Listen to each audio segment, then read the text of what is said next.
Okay, so today in our advanced Excel formulas class, we'll focus on some formulas such as SUMPRODUCT, Vlookup, Hlookup, IFError, index and match separately, and then index match.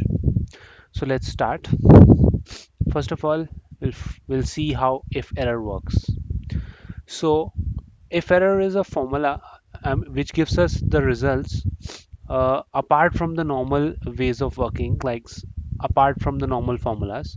So suppose we are dividing something such as uh, we are finding out the percentage change of the quantity from 2015 to 2016. What we normally do is we divide 2016 quantity by 2015 quantity minus 1.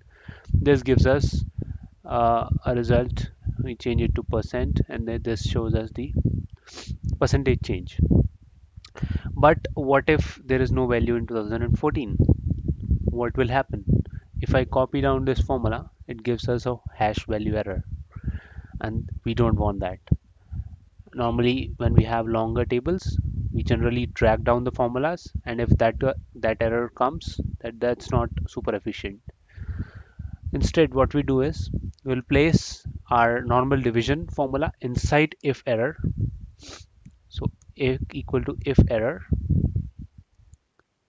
we will what we'll do is we will divide this minus 1.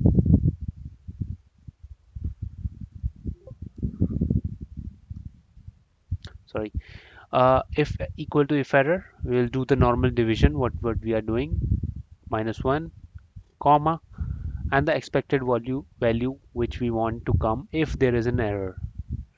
So suppose we want to say error, we'll do this. If I drag it down, see, normal division works, and if there is an error, it says error, right? Now sum product, second formula. Suppose we are finding the revenues. What we do is price into quantity, which gives us the revenue, right? This is very simple. And then we calculate the total revenue by summing up all the revenues that have been calculated. Instead, what we can do is, instead of finding each row by row and then summing it up all together to find the total revenue, what we can do is we can use the formula sum product. How we use it? Equal to sum product array 1. It shows array 1. Array 1 is your price, array 2 is your quantity. See, it gives us the same result as is given by the sum of total individual revenues. It's very simple. Now coming on to index and match. For index and match, let's have a look at index and match separately first, and then we'll join the formulas. What index gives us? Equal to index array, your row number. Let's say we want to find the index of row number 2, and then there is a square bracket says column num. That's an optional value. So whichever value is given in a square bracket, it's optional. I will not give it. It says agent B. So you can see that it has given me agent B. What does that mean? It has given me the second row from the array which we have selected, given me the value from the second row which we had selected, right? That's how it is. What if I give column as 2? Obviously it will give me a reference error, because in the vertical array which we had selected, there was only one column, there was no second column there, therefore second is not good. If I select 1, then it gives me the desired result. Now what is match? Equal to match, if I'm looking for a particular value in that array, what is the index? I mean, so I will show you what match does. What lookup value is, suppose I'm searching for customer J in lookup array, this one, comma, again there it's optional value, but I'll give it as 0, which is exact match. What it gives, so it gives me the place at which customer J is there within the array. It's at number 10 within all the array that I had selected. It's at number 10. 1 2 3 4 5, right? Now it becomes very interesting when we join the formulas. What we have in indexes, after the array we have row name, row number and column number, right? And we can produce the column number, row number by the match function. Let's say we want to find index, the array of which we want to find the result, row number, right? Which will come from where?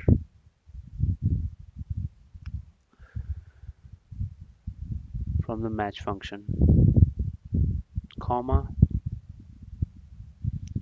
your match, we want to look up value, agent A. Where is agent A? We want to find that row number in lookup array, this one, exact match, and then see. So I wanted to find the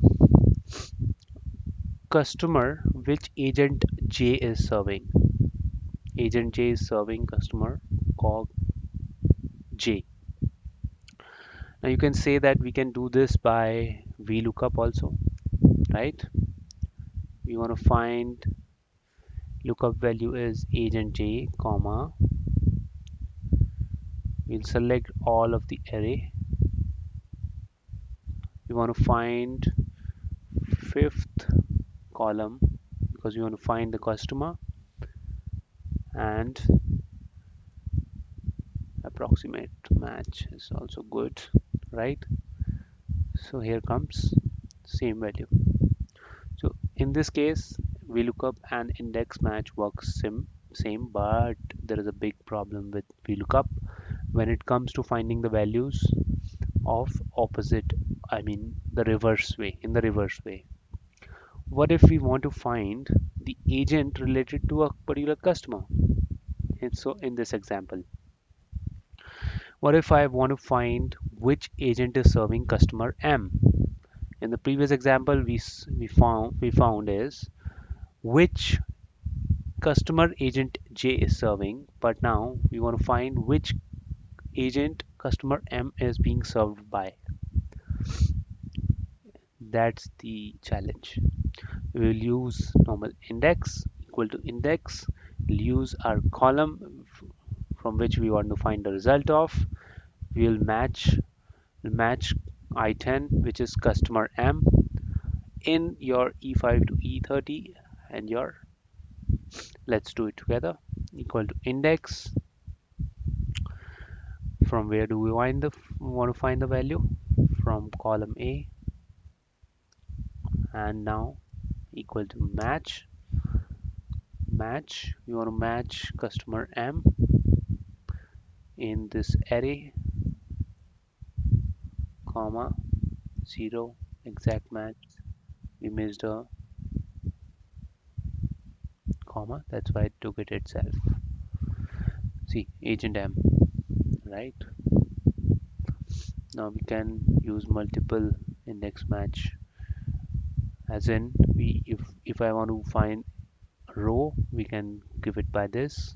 I'm going to find column number it's as well, you can give it this way, right?